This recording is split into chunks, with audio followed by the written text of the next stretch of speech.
नमस्ते दोस्तों, स्वागत है आपका सुभाष जी के जीएस जोन में। आज हम देखेंगे आरआरबी ग्रुप डी एग्जाम 2026 के लिए बायोलॉजी के 10 सबसे जरूरी सवाल। वीडियो को पूरा जरूर देखिए। चलिए शुरू करते हैं। आज का पहला सवाल, कोशिका का शक्ति ग्रह पावर हाउस कहे जाने वाले माइटोकॉन्ड्रिया में ऊर्जा किस रूप में संचित होती है? ऑप्शन दिया हुआ है डीएनए, एटीपी, आरएनए और ग्लूकोज। तो इसका सही आंसर हो जाएगा ऑप्शन बी, एटीपी। क्या होगा सही आंसर? Option B, ATP. विवरण में क्या दिया हुआ है? विवरण में दिया हुआ है माइटोकॉन्ड्रिया कोशिकीय श्वसन के दौरान ऊर्जा को एटीपी, एडिनोसाइन ट्राइफॉस्फेट के रूप में स्टोर करता है। चलिए चलते हैं अगले सवाल, सवाल नंबर 2 पे। पौधों में जाइलम उत्तक का मुख्य कार्य क्या होता है? तो इसका ऑप्शन दिया हुआ है भोजन का संवहन करना, जल और खनिज लवणों का संवहन करना, एमिनो एसिड का स्थानांतरण करना, प्रकाश संश्लेषण को नियंत्रित करना। तो इसका सही आंसर बताना है। इसका सही आंसर हो जाएगा ऑप्शन बी। क्या सही आंसर? ऑप्शन बी, जल और खनिज लवणों का संवहन करना। कौन करता है? जाइलम करता है। विवरण में दिया हुआ है जाइलम जड़ों द्वारा अवशोषित जल और खनिज को पौधे के ऊपरी भागों तक पहुंचाता है, जबकि फ्लोएम भोजन का क्या करता है? संवहन करता है। भोजन का संवहन कौन करता है? फ्लोएम। अगला सवाल दिया हुआ है सवाल नंबर 3, मानव शरीर में पचे हुए भोजन का मुख्य अवशोषण कहाँ होता है?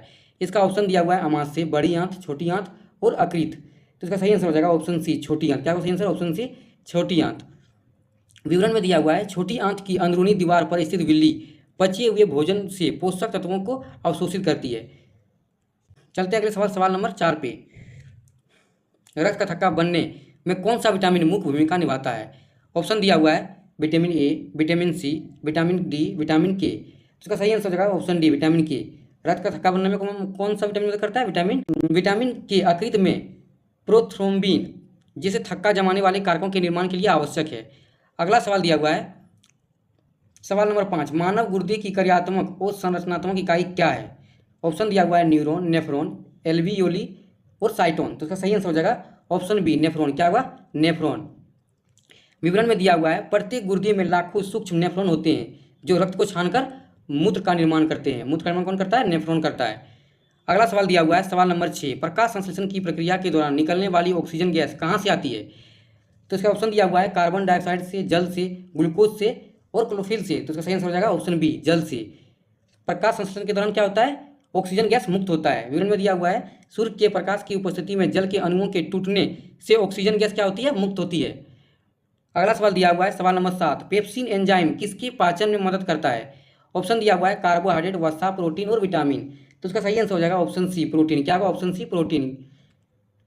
विवरण में दिया हुआ है अमाशय में स्रावित पेप्सिन एंजाइम जटिल प्रोटीन को पेप्टोन और पेप्टाइड्स में तोड़ता है। पेप्सिन क्या करता है? प्रोटीन को पेप्टोन और पेप्टाइड्स में तोड़ता है। अगला सवाल दिया हुआ है सवाल नंबर 8, निम्नलिखित में से कौन सी ग्रंथि अंतःस्रावी और बहिर्स्रावी दोनों प्रकार की है? ऑप्शन दिया हुआ है पीयूष ग्रंथि, थायराइड ग्रंथि, अग्नाशय और अकृत। तो सही आंसर हो जाएगा ऑप्शन सी, अग्नाशय।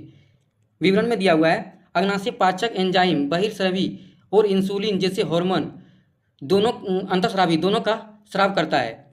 चलते अगले सवाल, सवाल नंबर 9 पे। तंत्रिका तंत्र में दो न्यूरॉन्स के बीच खाली स्थान को क्या कहा जाता है? इसका ऑप्शन दिया हुआ है डेंड्राइट, एक्सोन, सिनेप्स और एम्पूल। इसका सही आंसर हो जाएगा ऑप्शन सी, सिनेप्स। क्या होगा? Option C, synapse. में दिया हुआ है सिनेप्स वह संधि स्थान है जहाँ रासायनिक संकेत के माध्यम से सिग्नल एक न्यूरॉन से दूसरे में जाते हैं। चलते अगले सवाल, सवाल नंबर 10 पे। आरबीसी लाल रक्त कणिकाओं का जीवन काल सामान्यतः कितने दिनों का होता है? इसका ऑप्शन दिया हुआ है 20 से 30 दिन, 120 दिन, 180 दिन, 240 दिन। तो सही आंसर हो जाएगा ऑप्शन बी, 120 दिन। आरबीसी का जीवन काल कितने दिनों का होता है? 120 दिनों का होता है। विवरण में दिया हुआ है लाल रक्त कणिकाएं लगभग 120 दिनों तक जीवित रहती है और इसके बाद प्लीहा स्प्लीन में नष्ट हो जाती है। ये थे बायोलॉजी के 10 सबसे जरूरी सवाल। अगर वीडियो अच्छी लगती है तो लाइक, शेयर और सुभाष जी के जीएस जोन को सब्सक्राइब जरूर करें। मिलते हैं अगली क्लास में। जय हिंद।